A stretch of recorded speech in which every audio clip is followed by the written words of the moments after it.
Again, this will probably roll over into severe thunderstorm warning because we're really close to the radar, and we're going to lose the identity of any circulation. So as we see this line coming in from the north, we've got several areas of very strong wind here with this. A lot of lightning, but this is all becoming more of a uniform boundary that's now tracking to the east, southeast, more to the south, I guess, if you look at it that way. But again, this is now, instead of seeing these clusters of thunderstorms around the area that led to different boundaries in this interaction, I think we've got one solid uniform motion here within the line of thunderstorms, and the gust front's probably producing winds around 50 miles per hour. So if anything, we've got a severe thunderstorm here moving right across the state line. Could see some wind damage from Bridgeport to Stevenson and just to the north of High Top. This is all south of Winchester. So again, tornado warning for 30 more minutes, but I think the Weather Service is probably going to continue to look at this and determine that, you know, the proximity to the radar, we should be able to see if that circulation is still there. But again, not seeing a tornado rotation right now. We did see it about 5-10 minutes ago, no doubt about that. But as of right now, just something we'll continue to monitor. Again, we've got a severe thunderstorm warning just south of Thames Ford Lake. Again, Thames Ford Lake really getting rocked with a lot of lightning right now as this continues to drop off to the east and southeast, getting close to Stevenson. So the initial motion was 10 miles an hour, but I think it's probably moving faster than that now. And if anything, the initial circulation was right there, and I think that has actually dropped to the southwest. Let me take that lightning off again. So I think that area is dropping to the southwest. That's that boundary, and that's the highest wind that we have. So that is going to be right off County Road 54 as you get just northeast of the High Top radar. This is going to be 5 miles from the High Top radar. Again, we're going to be entering what we call the cone of silence too, so that's another thing we'll have to watch out for. And that's where the radar beam is looking underneath the most important part of the thunderstorm. So I think at the very least we need a severe thunderstorm warning that covers basically from High Top, Jericho, across and probably down to Stevenson right now with this storm for the possibility of damaging winds. And again, the shear rate has just really completely dropped off. Storm relative velocity gone as well. So I think what we had is a potential for a brief tornado that touched down up here in Franklin County, Tennessee, and then quickly went away as the boundary interaction moved through, and then it just fell apart. So again, some good news there, but we've got a lot of rain coming in. We've got some strong gusty winds up here too, and I would just be staying kind of in your hallway up here if you're in this polygon up here. Again, this is going to be west of Bridgeport. This is about, the polygon ends basically 6 miles west of Bridgeport to about 15 miles west of Bridgeport. But again, we're real close to the radar. We don't see the winds we picked up earlier, and we get more ground truth, by the way, that close to the radar. Even though we're kind of in that cone of silence, we can still see the low levels of the atmosphere. So we're probably looking at some widespread winds around 40, maybe 45 miles per hour coming through with that. Monitor the Weather Service here, see what they're talking about. See, and now they've gone with a severe thunderstorm warning.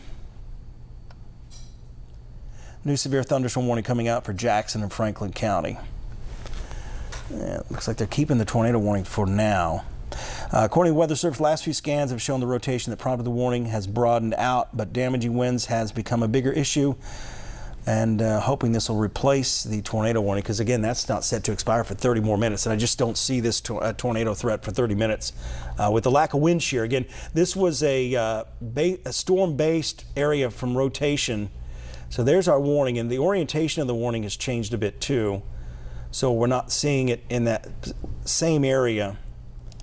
So I'll go back to radar and get in front of the key wall again for you. So very heavy rain, a lot of lightning, and we may have had, according to Doppler radar, it did pick up debris anyway in the air along a boundary. So we had about 4 thunderstorms in this area, and these thunderstorms today, they've been producing these microburst type gusts as they collapse, and that's what we've had some of these warnings for. And until now, we just had some isolated tree damage. But as these storms collapse, those boundaries are interacting. So you get that wind just right, you can get a spin-up tornado out there. Typically, we don't. This is kind of a rarity here. Again, not in the forecast at all. But as this moves in, this is becoming more of a complex of thunderstorms. So these storms right now, they're basically all kind of merged together. So we're going to have just one boundary dropping southeast out of here, and that's the concern for damaging straight line winds with this. I think that damaging wind threat's going to last probably 25 to 30 minutes. The tornado threat, I really think, is gone from this thunderstorm. Again, they're going to continue that warning, but hopefully let that go here pretty soon, because there's no reason to have a tornado warning right now with this particular storm, as it's not showing any signs of producing a tornado. But it does have signs of some strong gusty winds. I'd say a lot of 40 to maybe 50 mile per hour wind gusts along the leading edge, and just an isolated 58 mile per hour wind gust, which would be considered a severe wind gust. So again, still waiting to see if they're going to let this new severe thunderstorm warning replace that tornado warning. Go back to the shear rate. Again, it really peaked right as that boundary interaction happened, and then it's gone. So again, that is a brief spin up for sure, and there's nothing else showing up here as far as the tornado threat going on right now. In fact, even that high little wind cluster that we had earlier, that is gone as well. All right, we're going to go ahead and start our 4 o'clock show, but we'll be right back to weather right after this rolls. You're watching WAFF 48 News at 4 on your side. A former Decatur police officer's murder trial taking another detour. His defense once again asking the highest court in Alabama to step in and stop that case. We'll have more on that in just a couple of minutes. But of course, right now, Brad Travis, weather, you're watching it in Jackson County specifically. Yeah, it's northern Jackson County. To be specific here, again, it's a very slim part of northern Jackson County where we have this tornado warning. And I do see at some point they're going to let this go. They're probably waiting for the next volume scan so they don't go ahead and reissue. But I think this whole boundary, we had several clusters of thunderstorms, and the boundaries from those were all kind of colliding at the same time, and that increased the wind shear just in that area. But I think right now we're looking at one boundary that's now dropping. So as we go back to the Doppler radar, the warning has just been canceled. So let me summarize this, and then I'll let you guys just give you a heads up and get ready for the rest of the newscast. Again, they have canceled the tornado warning.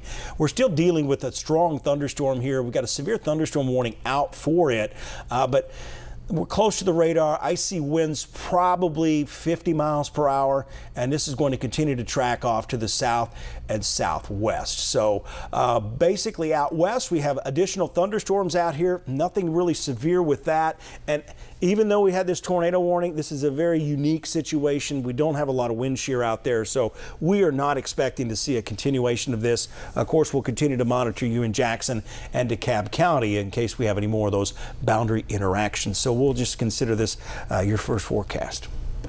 All right. Thank you, Brad. In other news today, schools in Fort Payne, at Fort Payne Middle specifically, say there is no active threat right now after a post from a middle schooler. Police and district administrators say the student posted what appeared to be real handguns as well as a shotgun. Officials say